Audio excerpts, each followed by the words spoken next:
Hello, welcome to the Belisario Sonic YouTube channel from the heart of the Deep South on the outskirts of Birmingham, Alabama, where we talk about music, records, do record reviews, interviews, and much more. Tonight I'm doing a live stream celebrating 1,700 subscribers. So first of all, I just want to thank all of you who come and visit this channel and who support it, who give the thumbs up. It's really been a lot of fun to do this channel. I really like playing all the records for you guys, so it's taken a long time to kind of build this channel up, and it's still very small compared to a lot of the other ones. I like focusing on new releases, so as you guys know, I'm really a big jazz fan, and a lot of the reviews that I do are jazz records, but I like to do working jazz to review people that are putting out records now, working jazz musicians. And so I really started to focus on that. It's been a lot of fun because I've been able to talk with a lot of wonderful musicians, and it's been a lot of fun to talk with these people that have come on the channel and have given their time to come on and have a great conversation and talk about their records and things like that. So I've really had a lot of fun doing that, so that's really kind of taken the channel in yet another direction. So it's kind of to me, this channel is kind of a niche type of channel where I'm going to expose you to a lot of records you're probably not going to learn about, because I really do a lot of digging and I spend a lot of time listening to modern releases. And when I hear ones that I really like, I purchase them. So it's been a lot of fun. So I appreciate you guys coming on the channel and celebrating this with me. Leave your comments. So also, I do want to let you guys pick my next channel, or my next record to review. So what I want to do is let you guys leave comments, and I want you guys, it doesn't matter whether it's on this video or on another video. So if you happen not to see this one, or you didn't comment on this one, I definitely want you guys to leave your comments and let me know what records you want me to review. I just got my first payout on YouTube. It's taken years now. So one of the reasons is, since I play the records, a lot of them get demonetized. So I don't get paid for most of the videos. 90% of the videos on this channel are demonetized, which is fine. This is a hobby for me, and but it is kind of cool to get a little bit of money. I just got $123, and it's taken like 5 months for that to accumulate since the channel has been monetized. It takes you a long time to actually build up to where you can actually monetize the channel, where you can get any money. So anyways, I'm going to let you guys pick what you want me to review next. So leave your comments, please, and either in the live chat or in the comments section, and give me some suggestions on what you want me to buy with the $123. It can be any genre, any it doesn't matter what it is. So I'll be happy to take suggestions from you guys. So this is a celebration of 1,700 subscribers, and again, I appreciate you guys coming on the channel. I know that a lot of the records that I review, again, are kind of obscure, and a lot of people don't know about them. I know a lot of people are focused on the reissues, all the cool things that are coming out. Again, this is probably the height of the reissue era. So, with Blue Note putting out all their stuff, you got Acoustic Sounds, Chad over there putting out wonderful new reissues, and they all sound fantastic. I'm subscribing to the Atlantic 75th series, which you guys probably know about, and I review all of those. But I really have been focusing on just doing modern jazz recordings, and they sound fantastic. One of the things that really amazes me is how good these modern records are sounding, and a lot of them you would mistake for analog recording. And I really had a really nice conversation with Simon Phillips, who was nice enough to come on the channel. That was a really big deal for me to have him on, because he's one of my favorite musicians, one of my favorite drummers, and also a wonderful recording engineer. And so when I picked up some of his latest releases, I was blown away by how good they sounded. And so I sent Simon an email, and he was nice enough to reach back out and wanted to come on the channel and talk about engineering. How do you make a digital recording sound analog? And so that was a great conversation, and it kind of stirred up a lot of comments. Some people were kind of rude, leaving comments on the channel, which you get that, that's how it is. But for the most part, people that come on the channel are very nice, and you guys leave a lot of great comments and a lot of good information. So I appreciate you guys leaving the comments, even if you disagree with something I say. That's fine. So tonight I'm just hanging out. I do want to show you some new records that I purchased, talk about some new releases, see what you guys think. For example, the new Blue Note box set. So I'm still on the fence about it. I was going back through the last one that I purchased, the second box set, and I was going back through it because it's been a while since I've listened to it, and I'm trying to decide if I want to buy the new one. Now, for me, these are really nice box sets. This is, really, the box is really nicely done. You have, I think, in this one is, 4 records, if I'm not mistaken. For me, I don't like a lot of trinkets and stuff in my box sets. If I'm spending 200 and something bucks, I don't really, these magazine kind of booklets for me, they're kind of hit and miss. They're kind of cool, but when you look at the amount of money you're spending and they're on this kind of, to me, cheap paper, I don't know. And the new one looks like it's the same thing. It's got kind of this magazine with the stitching type thing.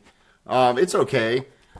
But when I'm spending 200 and some odd dollars on a box set, I kind of really want a nice booklet that kind of comes with maybe the Resonance Records type reissues. To me, I would kind of rather have that than have these kind of cheap paper, newspaper type things. That's just my opinion. I'd rather have one nice booklet in there than have 2 booklets for one. I want more vinyl. I do like the pictures they put in this last box set. So they did put the, they put these nice pictures in there. So I do like these. I think these are kind of cool. You can frame these. So stuff like that, I don't mind. I kind of like that stuff. But what I don't care for are like the cards, the little trading cards, stuff like that. I hate that crap. So for me, I just don't. To me, it's just like junk, like trinkets. I know some people disagree with me, but to me, it's like you're going to look at them one time and then it's going to go back in the box and you're never going to look at it again. That's my opinion. So I'd rather take some of the trinkets out and give me another slab of vinyl or something. They did a nice job with this the last time, with the main record here. And this is a pretty nice, jacket and everything. So this is the kind of stuff that I like. Then it came with, 2 regular kind of releases.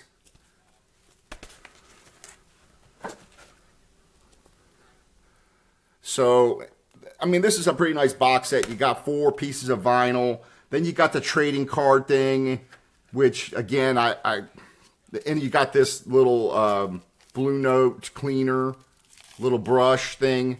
It's like, okay, it's okay.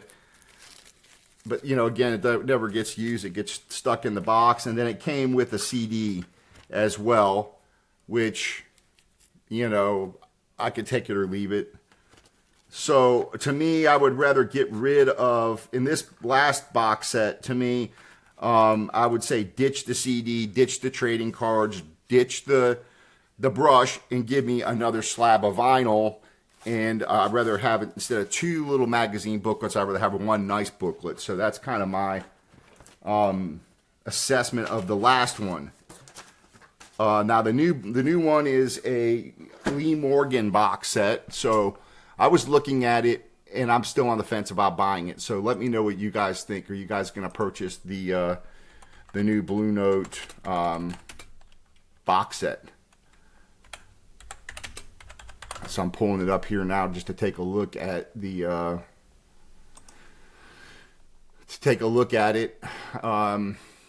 the Blue Note review is what it's called. This is the third one, and it looks like there's the main record is going to be the same as this one. You've got two other kind of a regular classic looking cover, Sonic Boom, and then but it looks like they've got like a cheap live disc that looks like it's just in a cheap paper sleeve, and then you've got your magazine booklet thing. So, and a CD is in there. I don't think there's as many. Let me see what else is in here. So you got basically Truly Madly by Lee Morgan, which is going to be two records. Sonic Boom. You got a 45 in there, and then you've got an unreleased live jam at the Gate of Horn in Chicago. So as far as music goes, I think that this looks pretty cool. Whether or not I want to spend the money on this when I've got tons of Lee Morgan stuff to listen to, that's another story. So right now it's going for $225. So you're going to get two LPs for the new album, a 10-inch vinyl release of the Gate of Horn live jam session. That's a 10-inch. Then you get an all analog 12-inch of Sonic Boom, and then a 45 RPM. And then there's a Blue Note 45 adapter. You've got a lithograph, two lithographs, it looks like, of Lee Morgan, and then the magazine. So I'm glad they got rid of the trading cards and that kind of trinket stuff. Whether or not $225 is worth three 12-inch records and a 10-inch and a 45, I'm not sure. I'm kind of on the fence about it. So also you've got Miles Davis box sets that have been coming out, those bootleg series. I don't know if you guys have picked those up. I'd be interested to hear your opinion on that. There's still some of those that I'd like to have.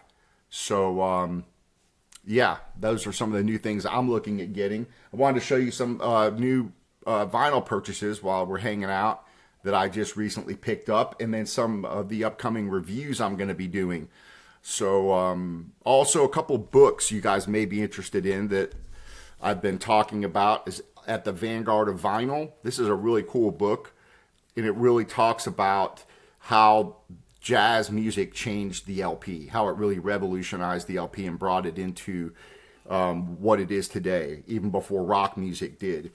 So it talks about how jazz did unique things in the studio, started doing all the editing, even live records. George Avakian, for example, at Columbia was one of the first to do any extensive editing or overdubs on live albums. Anyway, this is a lot of great information in here, and you'll learn a lot about the evolution of the LP in this, as well as jazz's influence on the LP. So it's called At the Vanguard of Vinyl by Darren Mueller. So I do recommend picking this up. A lot of cool information. This also, Three Shades of Blue. I finished this book up not long ago. Fantastic. I really like this. Really traces Miles Davis, Coltrane, Bill Evans.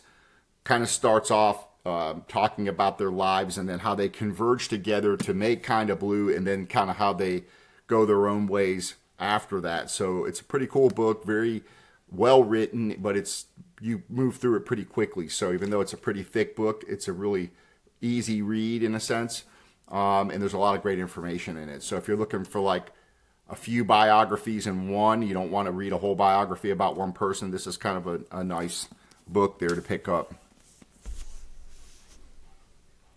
And I've just got this new one in called Good Vibrations. So I'm always very interested in record production, record engineering, how they got records to sound the way they sound. I like to record my own music. So I just picked up this book that's kind of the history of that. And it's called Good Vibrations, and it's a 1998 edition of a 1996 book. But it's got some pretty cool pictures in here, and it goes through kind of the evolution of record production. So I love reading this kind of stuff. So anyways, those are just some of the books that I have here that are pretty good. So again, leave your comments if you're just joining. Let me know what record you want me to review. Again, I just got my first $100 payout from YouTube. It's taken years now to get my $100, but that's okay. But I'm gonna just put that back in the channel and buy a record or two. You guys let me know what you want me to purchase. So if there's anything out there that you want me to do a review of, leave it in the comments or leave it in the live chat. And I appreciate that, because I want you guys to participate in the channel. And I appreciate you guys leaving your comments.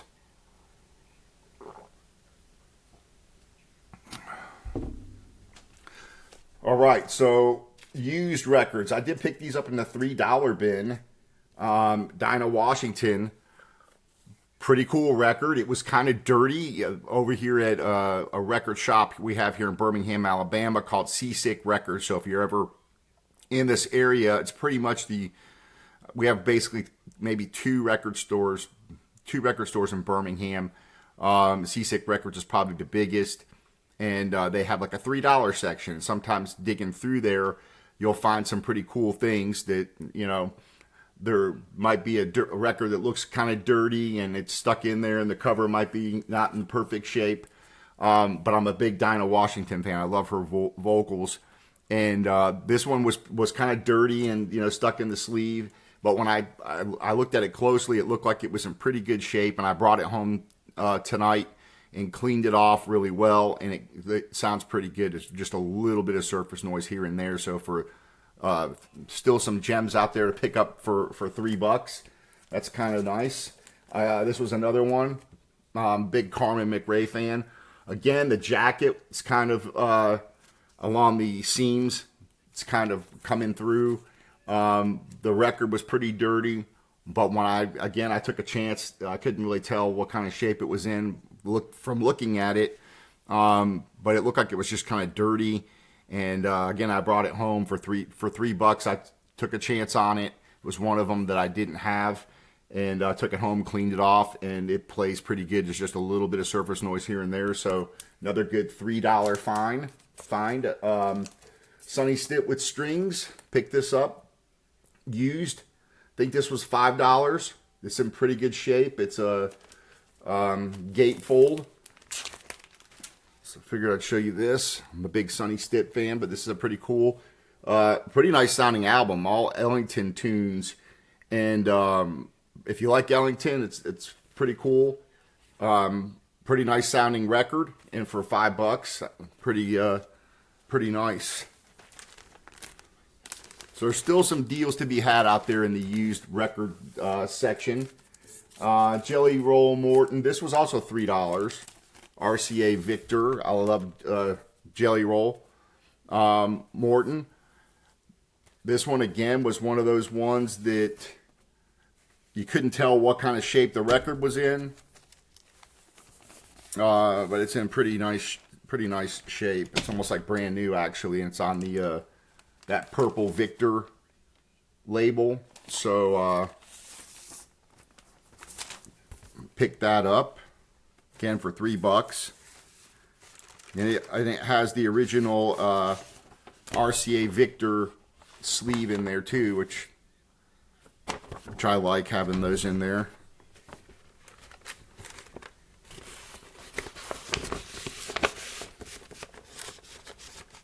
So let me know also what you guys think about the deal with the old poly sleeves, because I don't know if you guys have seen some of the videos of people that have records in those old poly sleeves and they get like a film on the record. let me know what you guys think about that. And if that's, I was thinking about that. I hope that the material they're using on these new poly sleeves are better. And I've had a couple that I got that had those old poly sleeves in them, and the poly sleeves were coming apart. They were actually flaking apart, and some of them was stuck to the record, and I had to get it off the record. They were used records that I purchased. So let me know what you guys are experiencing with that and what you think about poly sleeves in general.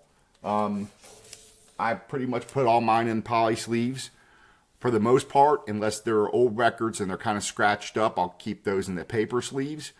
But let me know what you think about that.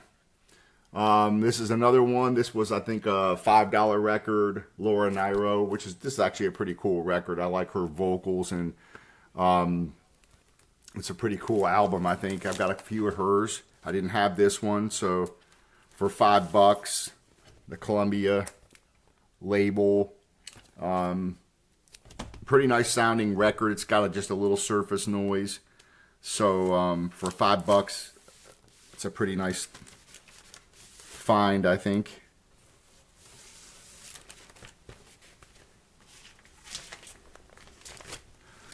I'm going to go ahead and show you some the new releases that I've reviewed here recently in case you guys missed them. A lot of great jazz music coming out. Before I get to that, I do want to show you this cool record. I'm a big Rory Gallagher fan, as you guys probably know. I did a review of the latest BBC 3-album set that just came out recently. But I'm a big Rory fan, and I'm actually reading, I don't know where it is, I'm reading a biography on Rory Gallagher and on his later years. And I didn't know that he was on this album, and I don't know, this was a epic record release called Box of Frogs. I think they made at least this one and one other release. Well, it's kind of cool because they have they have Jeff Beck on here who plays on several tracks. You've got Rory Gallagher on here that plays on like 2 tracks. It's a pretty cool sounding record. It's kind of has maybe a bit of an 80s bluesy rock flavor to it. But if you guys are big Rory Gallagher fans like I am, I'm one of those people that if I like a certain artist, I try to find what albums they've played on and try to get as many as I can. So this was pretty cool. I found this on eBay, and for a change, it was rated as a very good plus, and it was actually a very good plus album. So as you guys know, eBay is hit and miss sometimes. And the best gauge that I've found for buying records on eBay, and you let me know what you guys think. What I do is I look at how they grade the cover. And if they grade the cover wrong, I know they're probably going to grade the vinyl wrong. So what I do is I look on there, and if they've got very good plus on the cover, and the cover's all beat up, or the cover has writing on it, or bent corners, and it looks, and they're grading it a very good plus, then I know that they're gonna grade the vinyl wrong. So that's one of the gauges I use now, because usually if the cover's graded wrong, the vinyl's graded wrong. So I'm finding that I'll go on there, and a very good plus cover can have a little bit of wear on it, but if it's got writing on it, that automatically takes it down a notch.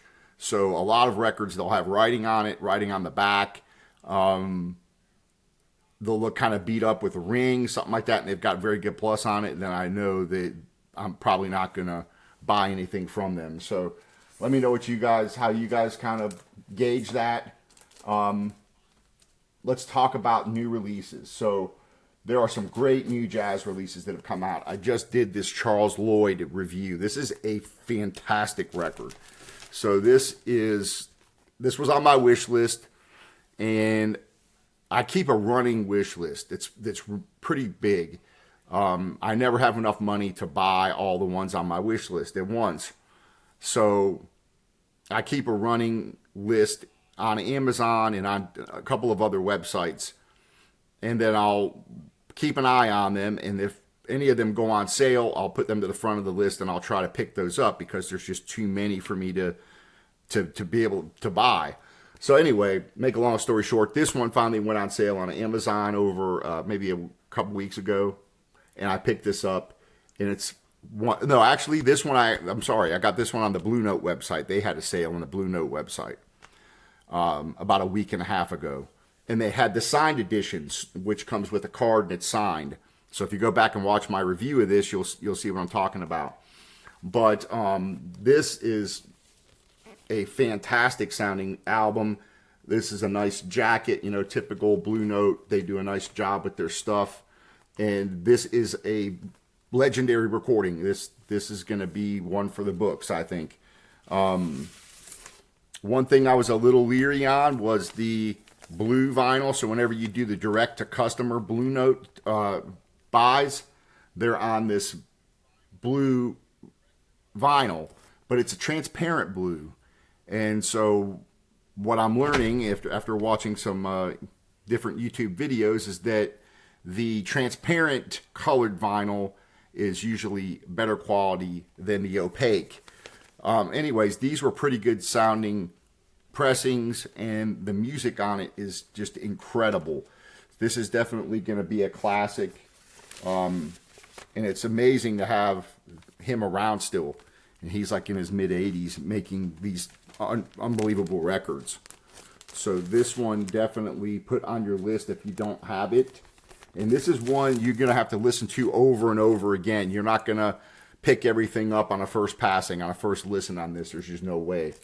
There's just too much going on. Let me show you some others I just picked up. I did reviews on it. If you guys missed this Balancing Act by Rasmus Sorensen, wonderful album. On the April Records label, this is a great trio piano record. Young jazz musicians on here, absolutely wonderful. So if you guys missed my review on this, go back and check it out, or go have a listen. Just pull it up on Amazon Music and have a listen. I think you're going to dig it if you like piano trios, kind of straight ahead type jazz, kind of Bill Evans-esque type thing. Really cool record. If you don't have this and you like jazz vocals, unbelievable.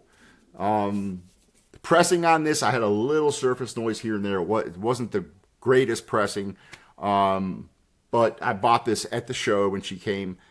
Unbelievable performer, unbelievable singer.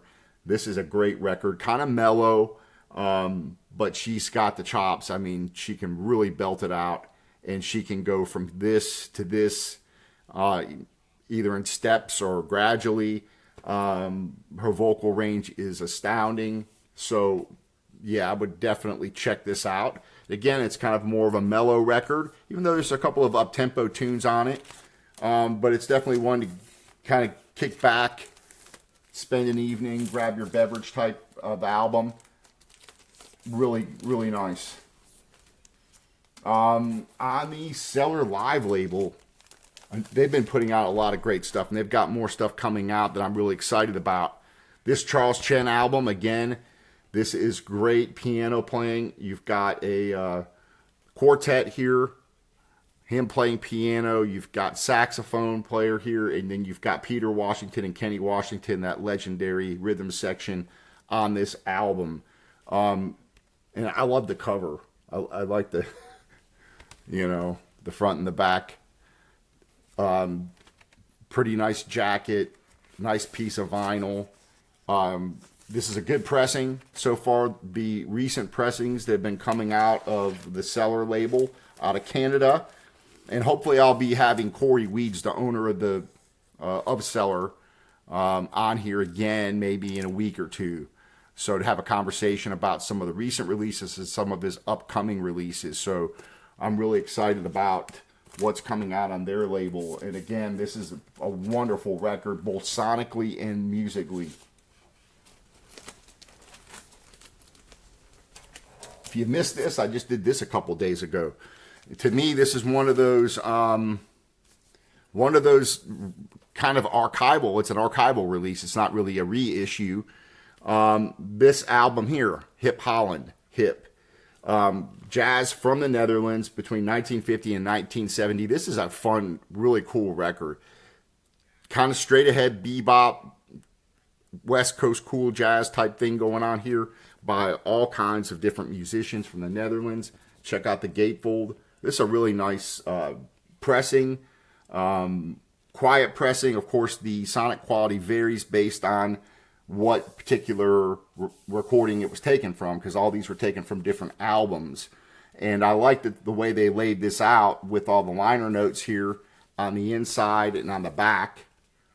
And then you've got all of the tracks explained which album they came from and what year, and they're pretty detailed explanations. So I really recommend this. I've never heard any of the stuff that was on here. I went online and listened to a couple of tracks, and I was like, man, this is some pretty cool stuff. And anyways, I did a full review on this, needle drop review. Go back and check that out. And it kind of gave a little bit of history of jazz in the Netherlands, which I didn't know a whole lot about. So I did some research on it, and that's on the review that I did of this. So I do recommend checking this out. I don't know how many of these were made, but I don't think it's probably going to be a very popular one. So you might want to look at picking it up if it's something you're interested in. And again, something completely different than the other types of archival releases.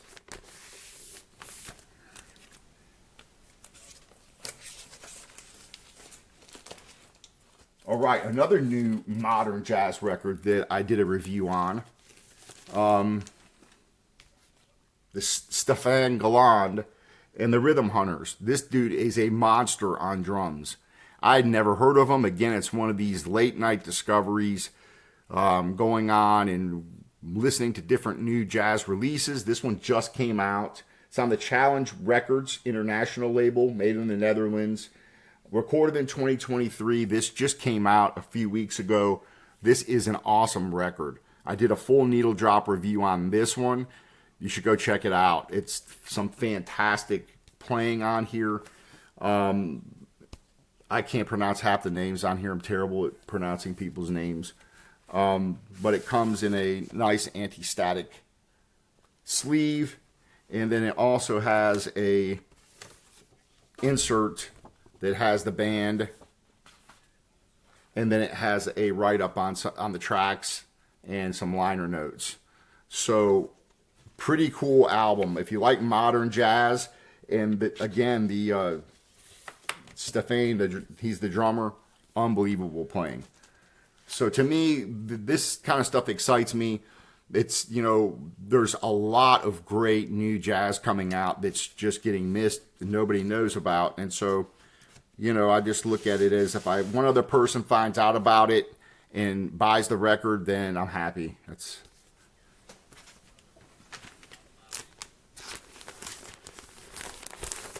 So another cool release there. One of my favorites of the year on the JoJo label, and I've got some interviews coming up too that I'm excited about with two guitar players on the JoJo label. So I'm going to talk about that in a minute.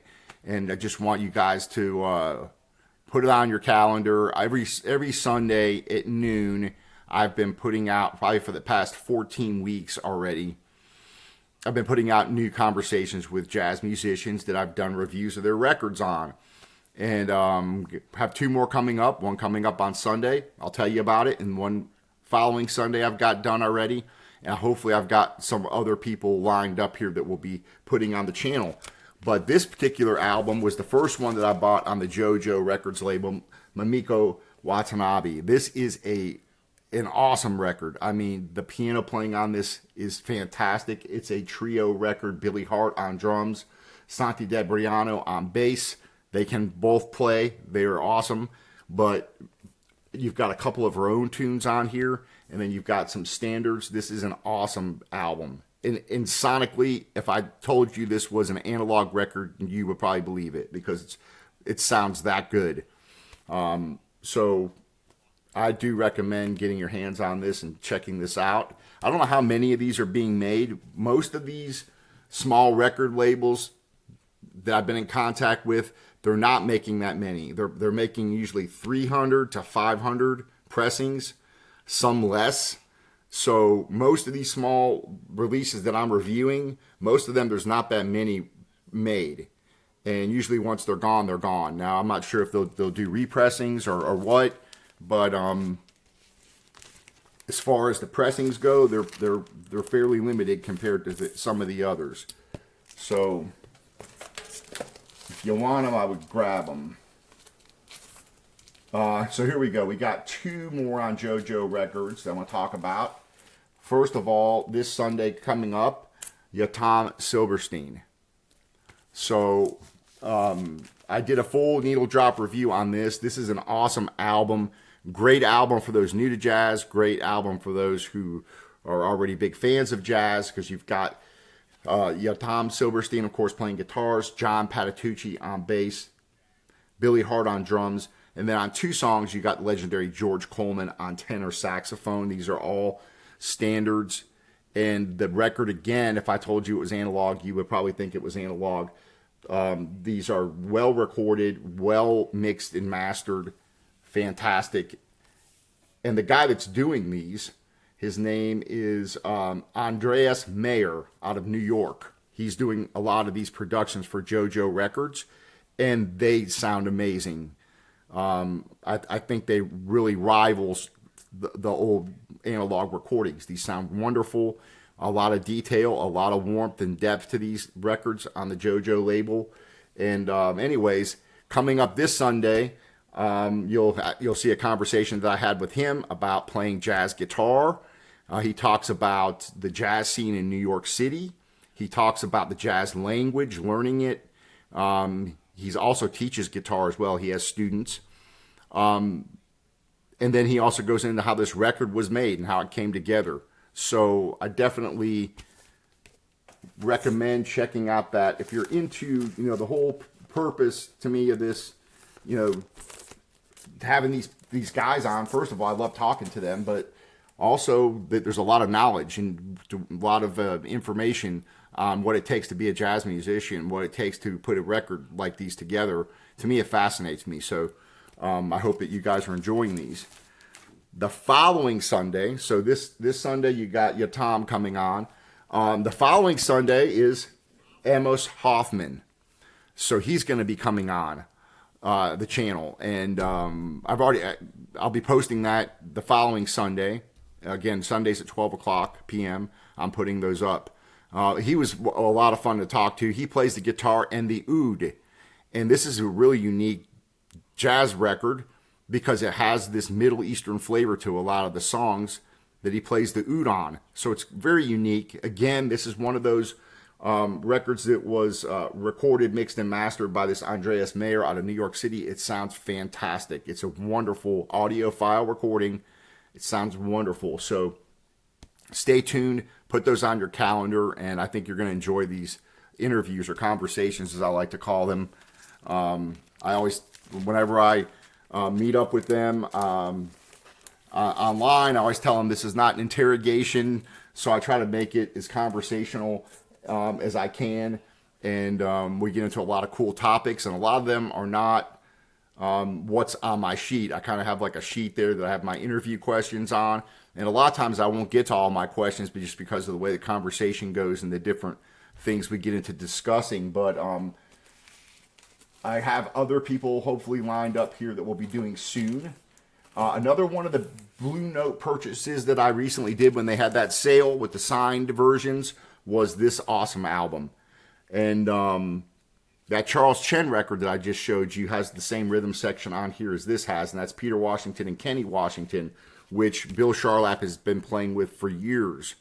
But this is a fantastic trio record live at the Vanguard. And again, I got the signed version, so it came with the signed card, which I'm going to get frames to put those in. And then again, this one comes with, instead of a blue vinyl, this one came with a red vinyl. And this one had just a little bit of surface noise. It's a pretty good pressing. Again, all things being equal, I'd rather have a black pressing, but this is a really nice record. Again, audiophile quality for the live recording. It's done very well. I mean, it's a live recording, but the way it was recorded, it just sounds really good. So if you're into live jazz, I do recommend getting your hands on this one. I don't think there's any more of the signed versions left. So again, it was one of those direct to customer type of deals. All right, now we got some new ones coming up. I'm just going to show you a few. I've got more in the other room. So, here's 4 new releases that I'll be doing in the next week, probably these 4. And I've got a Chet Baker one around here somewhere, or it's over here. Okay. Anyway, I'll be doing this Charles McPherson on the Smoke Sessions label. So again, there's going to be a lot of these you're probably not going to see elsewhere. So I'll be opening this up, doing a needle drop on this. Of course, he's a legend. He's also playing with Terrell Stafford on here, who's an awesome trumpet player. Billy Drummond on drums, David Wong on bass, Jeb Patton on piano. So I'm excited. I've been listening to this on streaming in my car, and it's a pretty cool sounding album. So I'm excited about that. The great bass player, Abishai Cohen. This is his new one, just hot off the press. I'm excited about this one. I've been listening to this as well, streaming. And this is on the Naive label, the first one that I've done on that label. So I can't wait to play this and let you guys hear this. I'm excited about this. So, and then we have out of Cellar Records, the new Mickey Yamanaka album. I'm really looking forward to this. I've listened to just a couple of tracks off of this online. Haven't had a chance to really digest it yet. When I listened to the first couple of tracks, I was just automatically drawn by this album, by those 2 songs. And there I purchased this record, and I'll be doing a live review of this, playing it for you. So looking forward to that. And again, hopefully I'll be having Corey Weeds, the founder and owner of Cellar. Hopefully he'll be on the channel again, and we're going to have a conversation and talk about some of these new records that I've just reviewed, and we're going to talk about some upcoming albums, which I'm really excited about. So, yeah, I'm looking forward to playing this for you guys. Again, leave your comments. Let me know what you guys want me to buy with my first $100. I finally got it, so leave your comments. Tell me what you want me to actually review. If there's a certain album you want me to buy that I don't have, that you want me to review, I'll purchase it based on your request. So leave it in the comments or leave it in the live chat. And it doesn't have to be this video. You can leave it on any of the videos. Just tell me what you want me to review. Okay, and I've also just got this in. This was on sale on Amazon. I think it was like 20% off. This is out of that Barclay series. French. These were originally French releases. This is always also made in France. I think this is part of the Decca label, Decca Records releases. So there's 3 different volumes of this Chet Baker series. I'm not a huge fan of Chet Baker's singing. He's not my favorite jazz vocalist, but I love his trumpet playing, and I really love his early playing. So like this is from the 50s here. I think this is 1955. And again, there's 3 in this series. I do want to definitely get the second one. I'm not sure if I'll get all 3 or not, but I've been listening to this online.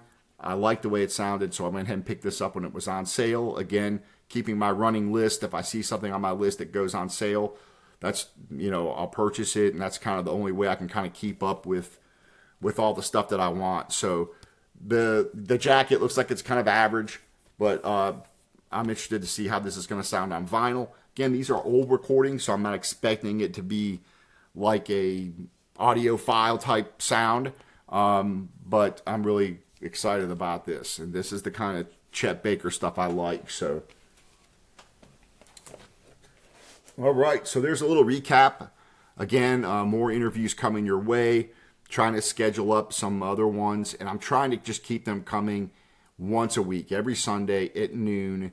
And it's been keeping up, so I've been able to keep lining up musicians and They've all been a lot of fun to talk to, and they've all been very informative about, answering all the questions that I have for them, and then telling about how they made all these cool records. So I hope you guys are enjoying those.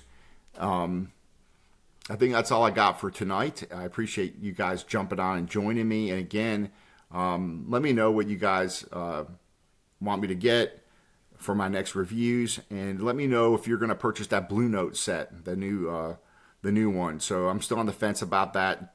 Dropping $225 on a box set like that for me is kind of tough these days, especially when there's a lot of new upcoming releases that are coming out. And usually almost every week, there's almost at least 2 jazz new releases that I'm finding that are coming out that I want to get. And then I'm also buying that Atlantic 75th series every month, which can be 2 or 3 releases. So that can be $120 or $180, depending on if they send 2 or 3 of those.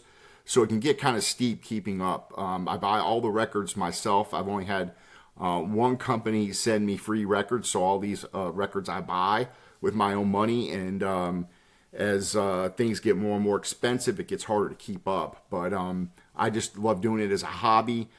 And if it gets to a point where I can't keep up with new releases, I've got so many records here that I could make videos for the next 10 years and not have to buy another record. So I got a lot of stuff that I purchased over the last, I've been buying records since I was a kid and have never really stopped. So I've got a lot of records, and then a lot of the reissue Blue Note stuff I have yet to get to actually do a record drop on those. So that gives me a lot of other material for more videos. But also let me know if you have any ideas. Is there any kind of videos you guys want more of? Anything else that interests you that I might be able to do on this channel? Leave your comments. Again, I love hearing what you guys have to say.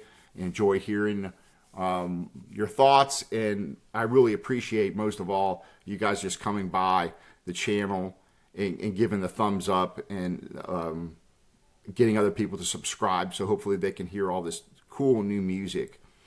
So I really appreciate you guys coming by and watching, and I thank you for the 1,700 subscribers. I was gonna do a video when I got to 1,000, and then I got busy, and then I was gonna do it when I got to 1,500, and then I got busy, and then once I finally got my first $100 the other day, so it took like 5 months for me to accumulate $100 payout. So that kind of gives you an idea of how much money the channel brings in. Again, because when I do a needle drop, they get demonetized. So most of them don't see any monetization.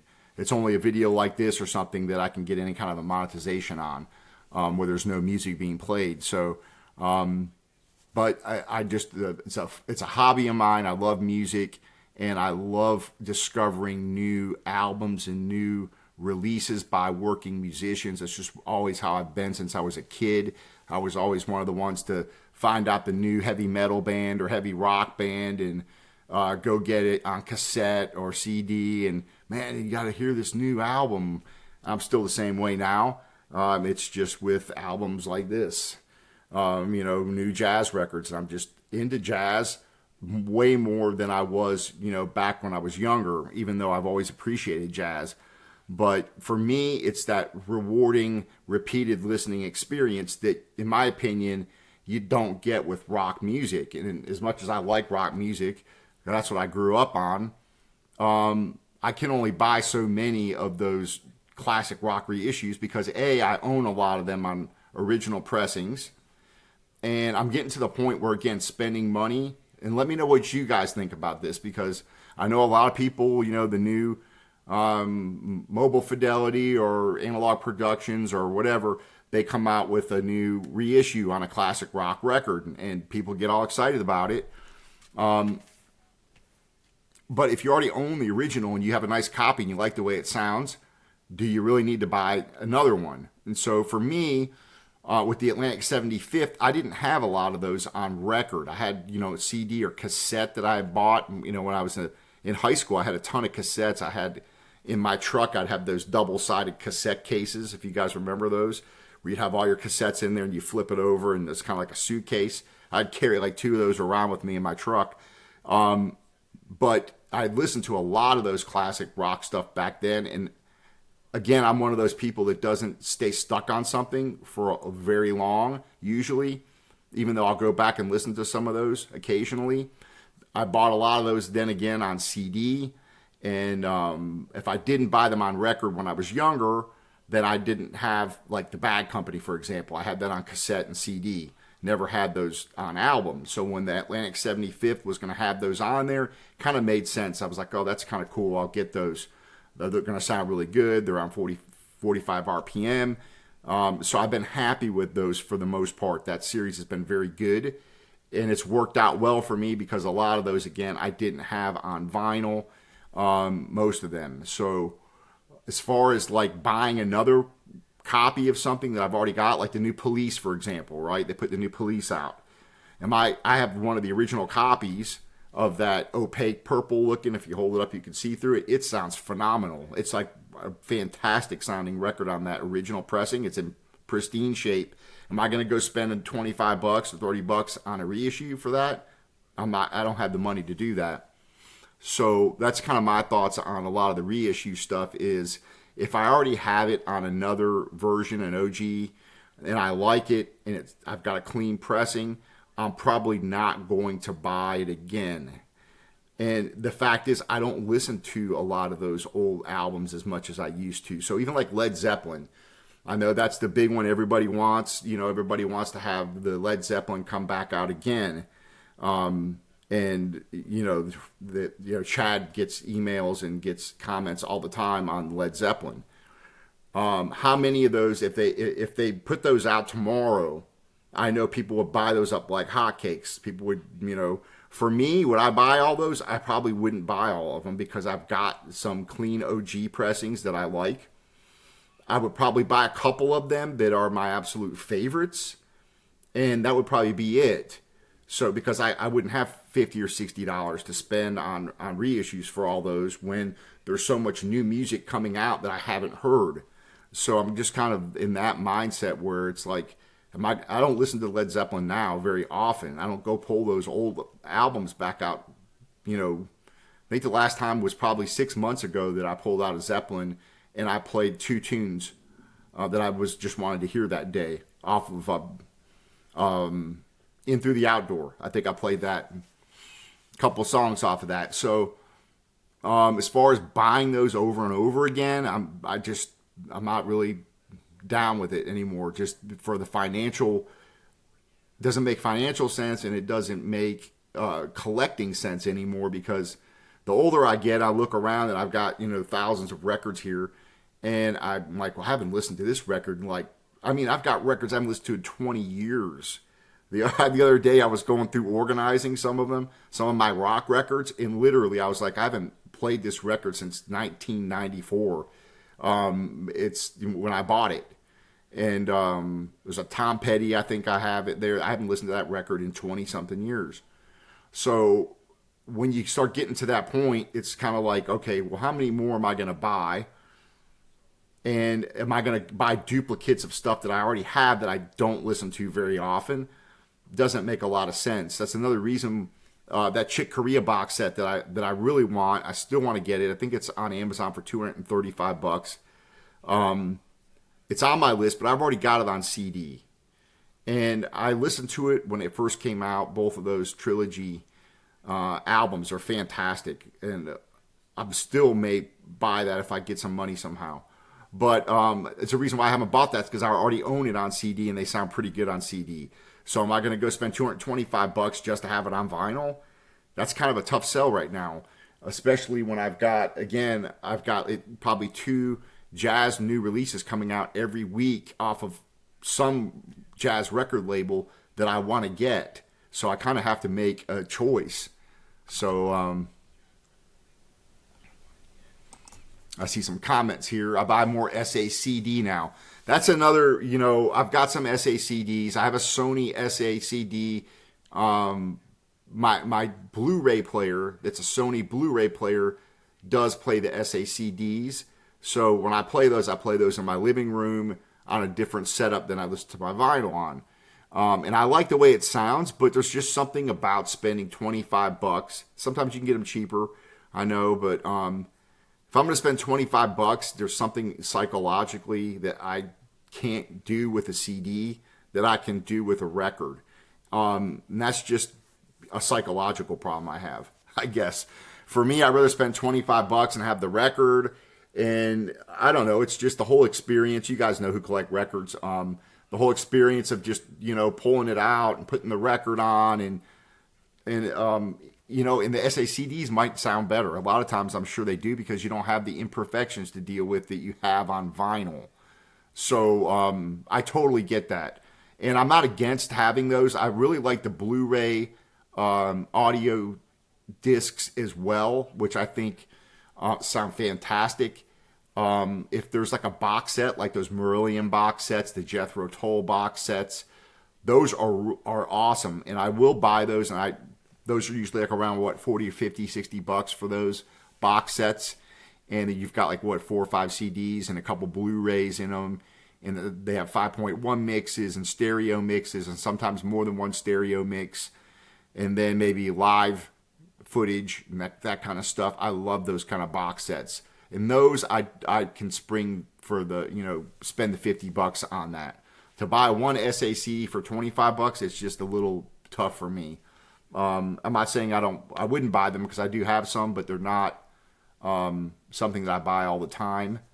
And so yeah, and also with the SACD thing, I'd like to have a better system for for the digital type thing, because I've got different setups in my house. I've got my listening room where I do those reviews from. I have a setup in there with that Fluence RT85 with that Ortofon Blue setup with the Yamaha HS8 speakers. And then I have a different setup in my kind of dining area where I've got a completely different setup. And then I've got one in here, actually, a turntable. You could probably see it back there. It's the Rega planar one that's sitting behind me. And I have these clip speakers up top, and it's kind of more for when we hang out, have friends over, and we're going to have some beers or what have you and sit back here at the bar. I can throw a record on, and it doesn't have to be, hi-fi listening or anything like that. It's just, put on a record like the old days, and throw the record on. Everybody hangs out and listens to the record and talks and has their beverage.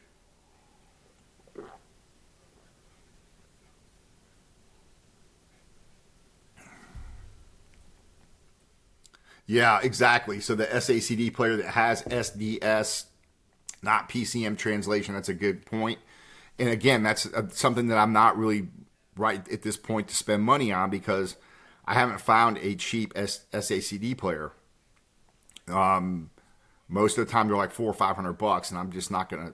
I just don't have the money to spend on an SACD player and then go down that rabbit hole right now. It's just right now it's just not feasible for me. So yeah, I would definitely like to have. I wouldn't mind getting more into that, but financially, it's just not possible. I just actually purchased a new cartridge and stylus for my Fluence RT85. Even though doesn't need one right now. It's probably got maybe 500 hours or something like that on that stylus, that Ortofon Blue. And those will go 1,000 hours if you take care of them. Make sure you clean them off. Make sure your records are clean. I don't play a lot of used records on that turntable that I do those reviews on. So on that, the Fluence RT85 with that Ortofon Blue, I pretty much play all new releases on that turntable. If I do play some of the used records, they're going to be in really good shape. So if you do play more worn records, it will wear your stylus faster. But the Ortofon is nice because you can get 1,000 hours of playing time on those. It's probably, to me, one of the best bargain for a mid-fi system, I think, that, in my opinion, that you can get. I think I just bought the another Ortofon Blue cartridge, and the stylus together for 167 bucks on Amazon. It was on sale. So I went and purchased that so I'd have a spare, another one. In case I start to have issues, I can put it on and I can break it in, put it on, and play some records through that. And then I can have one that I can compare with. So as you play more records and the stylus starts wearing, I wanted to have a brand new one that if I heard something that didn't sound right, I could pop it off and put the other head shell on with the other Ortofon Blue new one, and I can do a comparison. So I just purchased that. That way I can make sure that I've got another spare cartridge in stylus. So, yeah. You know what? I don't have a problem. I see your comments here about only analog to analog reissues. That to me doesn't concern me because some of these, again, if I this record here, if I told you this was an analog recording, this new release right here, if I told people that this was an analog recording, you didn't know better, and you put it on your turntable, I almost guarantee you would be fooled. I'd almost guarantee it. I'm not against analog to analog. Obviously, those old recordings have a very special sound to them, but these new recordings are warm sounding. They have depth to them, they have warmth to them, and they have great detail, and they're doing a really good job on a lot of these new releases. So I'm not one of those people that won't buy a record because it's not sourced from an analog source. And if you saw the interview that I have with Simon Phillips on there, he explains why. And explains why the median, the original source is not necessarily the issue, whether it's digital or analog. If the digital is taken from a high quality source and it's actually mixed right and it's recorded correctly, it can sound like an analog recording. So if you missed that interview with Simon Phillips, who I'm sure you guys probably know who he is, of course, more known for his extraordinary drumming abilities, but he is also one of the most experienced engineers in the business because he's been doing it since the mid-'70s. So I got a lot of, not a lot, I got a few negative comments on that interview of naysayers that were basically dissing what he was saying. But I think he had a lot of valid points there, and the proof is in his recording. So if you guys saw my review on that Protocol 5 record, which Simon Phillips, that's his band, and he did all was involved in the engineering and the mixing of that, it sounds like an analog recording, and it's a modern rock kind of progressive jazz type of record. It sounds awesome. I mean, awesome. When he's playing the drums, the resonance off the drums, everything is so warm sounding. So I'm not one of those people that anymore, I kind of used to have that mentality where it had to be all analog, and otherwise it's not really, worth having on vinyl. I don't think that's the case any longer. And again, it's a different sound on a vinyl record, even when it's sourced from digital. It's different than the CD sounds. If it's mixed and mastered for vinyl, which is what he's doing. Let me look at the comments here. Marantz turntable, yeah, that's nice. Jacob Went, Silver Street album. Let me write that down. No, I have not heard that album. So let me write that down. Again, I'm taking requests. So if you guys want me to review something specific, leave your request. Jacob Went, and Silver Street. Okay, I'll check it out. I love all these new recordings, these new jazz recordings.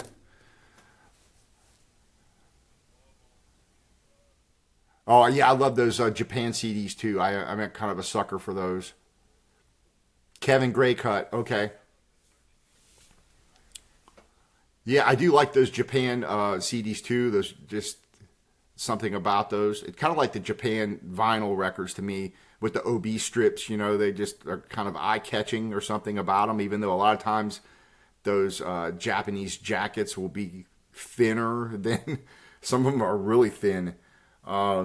but there's something about those that just are fun to collect. And I do keep an eye on those. I bought a bunch of Sonny Rollins records from Japan. And what I do with the Japan purchases, now one thing I like about the Japan purchases is they know how to grade their records. They don't screw around with, I've never had a problem getting bad graded records out of Japan. And there's 2 stores I usually buy from there. And when I do, I'll buy several of them. So I'll save up some money. I'll spend $150, something like that, so that they combine the shipping, and I'll get a bunch of records from Japan. And again, it's not like eBay where you get some buffoon putting a very good plus on a record that looks like it got drugged behind your car or something. I've had the worst luck on eBay. And now again, in order for me to judge whether or not I'm going to buy something off eBay, I look at the cover. And if they have graded the cover wrong, I don't even waste my time. If the cover's graded bad, they're not going to grade the vinyl right. So eBay has just been one of the worst. And I bought some stuff off Discogs and had the same issue on there. The people just don't, they always overgrade the records.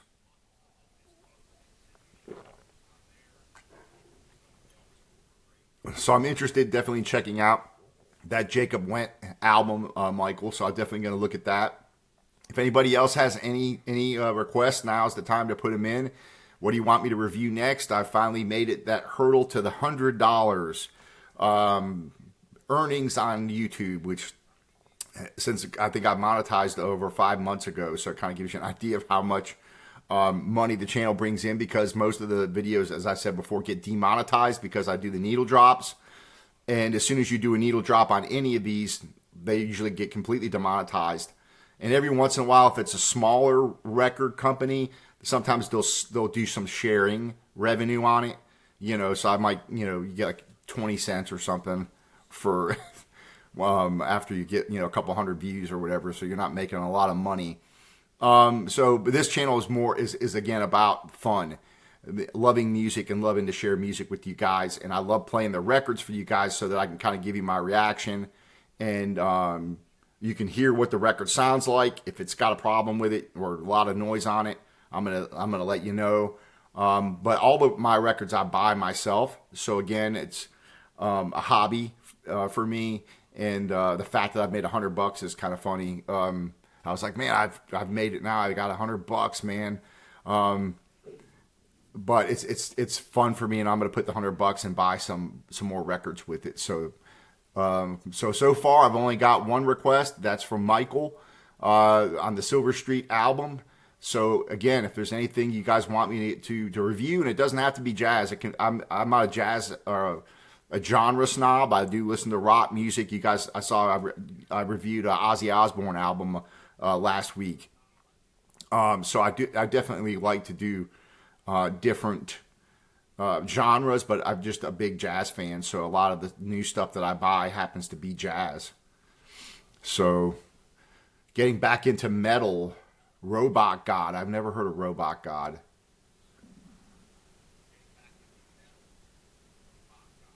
So that's a new one. I've not heard that.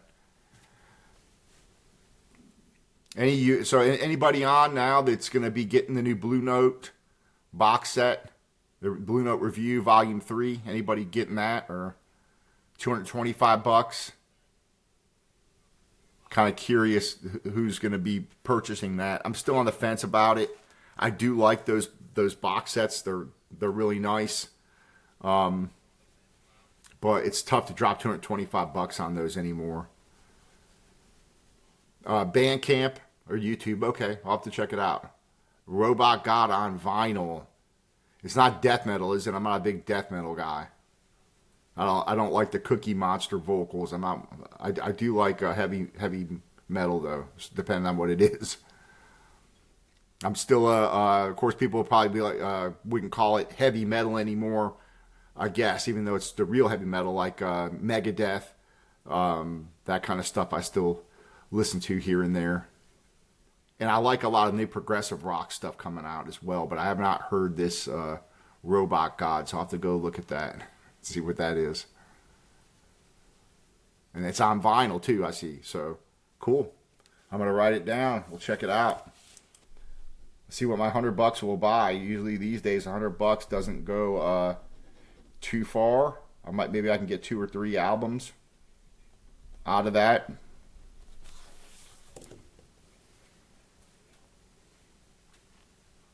Okay, heavy, not satanic or death-ish. Okay. Yeah. The Cookie Monster vocals is kind of where I draw the line. Once it's that I can't do it. I like to have vocals I can kind of understand at least to some extent. But hey, if people are into that, that's cool. Marantz turntable, $1,800. Yeah, I'd like to have a better turntable as well. I do for the money. This channel is kind of not. This channel's not geared at like the hi-fi audiophile community. Really, I I love music from that perspective. I guess you could say I'm an audiophile. I like to get the best quality I can afford. But all the equipment I have is pretty much mid-fi equipment. But I think that, a lot of people that are into just listening to records or collecting records, they don't have, $10,000, $20,000 systems. So, for $2,000, $3,000, $4,000, you can put together a really nice sounding system for yourself. So that's kind of the price range. I have in my listening room that Fluence with the Ortofon Blue, going through the Ship Monty preamp into my Yamaha HS8 speakers. The speakers are really nice. Those are studio quality monitors. They give a really nice sound to them. The Fluence with the Ortofon Blue, again, that's just a mid-fi turntable, $500 turntable. And then the Ship Monty preamp is the best money can buy for $150, right? So, even though there's a couple of things out now that I think that rival it. So anyway, yeah, I'd like to have more expensive stuff, but I think the stuff that I listen to it through is good enough. It's a good listening experience, and I think that anybody can relate to what I'm listening to because it's, stuff that everybody can afford, and everybody should be able to afford to collect records and enjoy the music. $25,000 system, that's really nice. I wish I could buy that. I like guitars more. I'm the same way. You can see some back here on the wall. I got a couple of Gretches hanging on the wall back there. I do like guitars too, but I've also kind of come to the same conclusion with guitars that I find. I have a PRS sitting right here next to me. This right here, I play this like 90% of the time if I'm playing electric guitar. And so once I've got something I really like and I play it, then I'm kind of like, how many more guitars do I need? So I've got a bunch. I still probably have 12 or 13 guitars, something like that, between my electrics and my acoustics.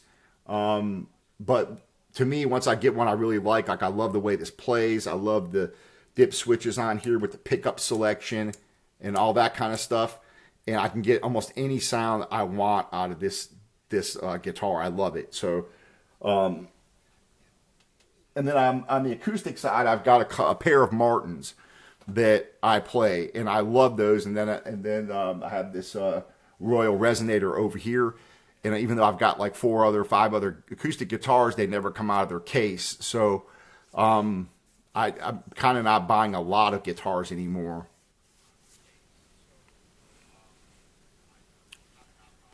Rufus Reed, I have not heard that either. So I'm writing all these down. Rufus Reed presents. Okay.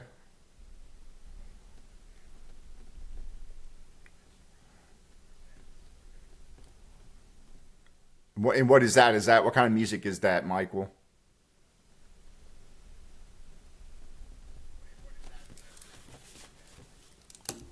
The Rufus Reed one.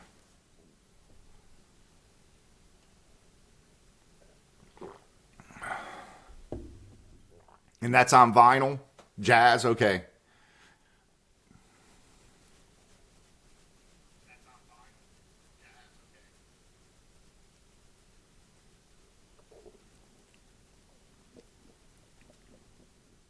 Cool. Well, I'll definitely write these down, and I'll be definitely I'll be getting at least one of these you picked out, and let's see if anybody else has any. Piano and stand-up bass vinyl. Okay, cool. I'll definitely be into checking that out. A lot of great stuff's coming out. If you guys, I don't know if you guys saw the Rhino Jocko album. Okay, that's I saw that when it came out not long ago.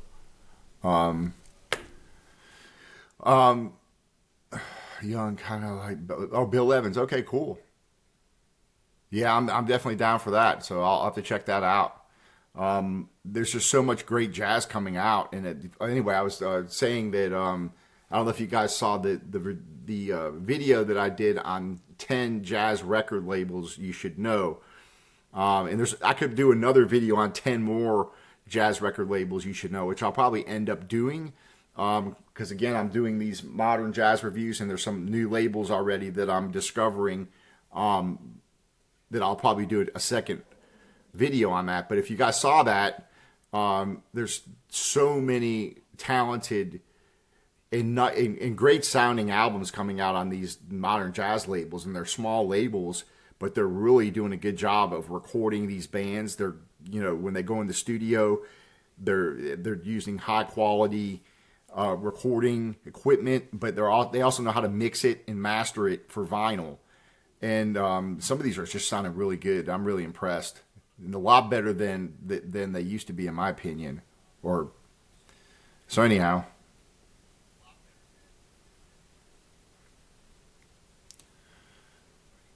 Any more requests from anybody? I appreciate you guys hanging out again with me. And I don't do too many of these live streams. I'm never sure what time to do them. And a lot of people already have scheduled live streams that they regularly do on some other channels that I like, and so I don't schedule usually live streams at the same time they're doing them. But I try to do them once a week. But it's been a few weeks since I've done one, and I thought this would be a good time to celebrate 1,700 subscribers. I'm hoping to try to hit 2,000 by the end of the year. And again, I just hope more people discover a lot of this great music that's coming out, because as much as I love those old reissues, the people that are playing jazz now are the ones keeping it alive.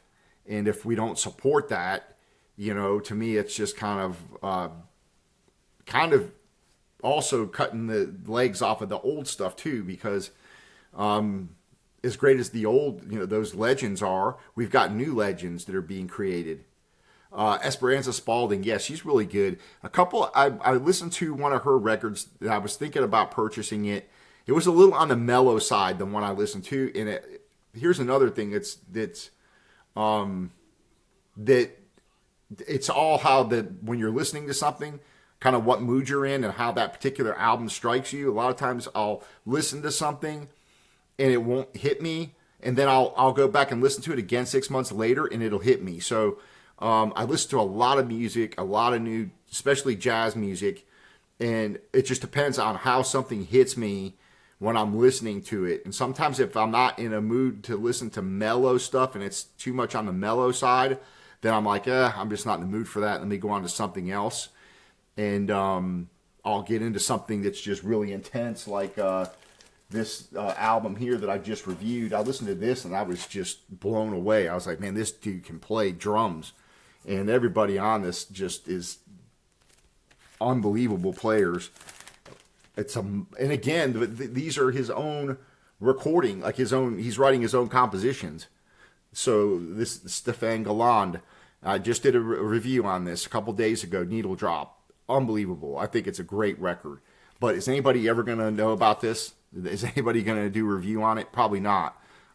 So stuff like that, and again, I just came across this record just by listening at night. I'm like, oh man, I can't sleep. And I scroll on my phone and I'm like, oh, what's this? And I'm like, oh man, this is kick ass. This is pretty awesome. And I'll put it on my list. And then again, when it comes up, I'll pick it up if it goes on sale, or if I really like it, I'll just go buy it if I have the money. But stuff like that really gets me excited. And then if just one of you guys out there that watches the channel sees this record and you go buy it, that just makes me happy, because it's like, man, somebody else is really digging this record too, and then that person can go tell somebody else, and then somebody else could be like, oh, have you heard this new record? And then just, I don't know, it's just kind of how I grew up, you know, with music, is just sharing all cool records with people and that kind of thing. So, all right, well, we're going on over, what are we at, 79 minutes. So, again, I appreciate you guys hanging out, and leave your comments. If you don't put anything in the live chat, be sure to go in the comment section and leave your request on what you want me to review, and I'll, for what $100 can buy, I will pick. I'll pick one of these three that you've given me here. I'll definitely be getting one or two of those, and then let me know what else there is. And again, if it doesn't have to be jazz, it could be anything. If there's a good rock record, I'll go check out the Robot God thing and see what that is. Again, I'm always looking for new releases. So, are you any new releases you guys recommend before I go? Anything new else that you guys have purchased that, or are you guys pretty much buying a lot of the reissue stuff? I like to know what percentage. I like to see if there's got to be a way to find out, like, out of all of the record purchases, how many are reissues and how many are new releases. Now, you probably got to cut out the Taylor Swift stuff and the Dewey Loop and all that kind of stuff. You know, the people are buying and they're printing 30,000 of those 40,000, 50,000 records or whatever. But regular pressings, I'm curious to know what the percentage is between reissues and actual new releases. And that would be even more interesting to look at just the jazz purchases, which only makes up like 4% of all record sales. I think it's 4% is jazz. It'd be interesting to know how many are reissues that are being bought and how many are actual new releases. So if I had to guess, I would say probably out of all jazz records, vinyl records that are sold, if I had to guess, I'd say probably 70% of them have got to be probably reissues. But I'm just throwing that out there as a guess. Smile. Oh yeah, I've heard them. Yeah, they're kind of more of a jam band kind of type sound, a little bit heavier. I've listened to a little bit of them, so I'll have to go back and check out. They've got a couple records out, right? The Smile. They've got maybe 2 or 3 albums out now. So I'll check them out again. I haven't listened to them in a while.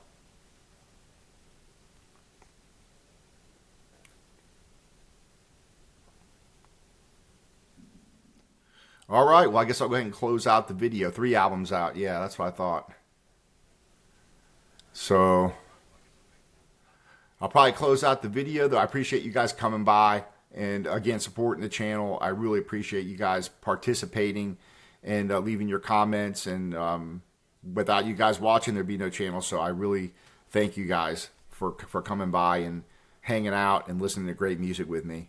And please check out the interviews. Oh man, I wish I would get more views on the interviews. You know, a lot of people aren't as popular, and Simon Phillips, I had him on. He had a lot more views than some of the others, obviously, because he's very well known. But there's these other people I'm interviewing are phenomenal jazz musicians, and the new records are sounding fantastic.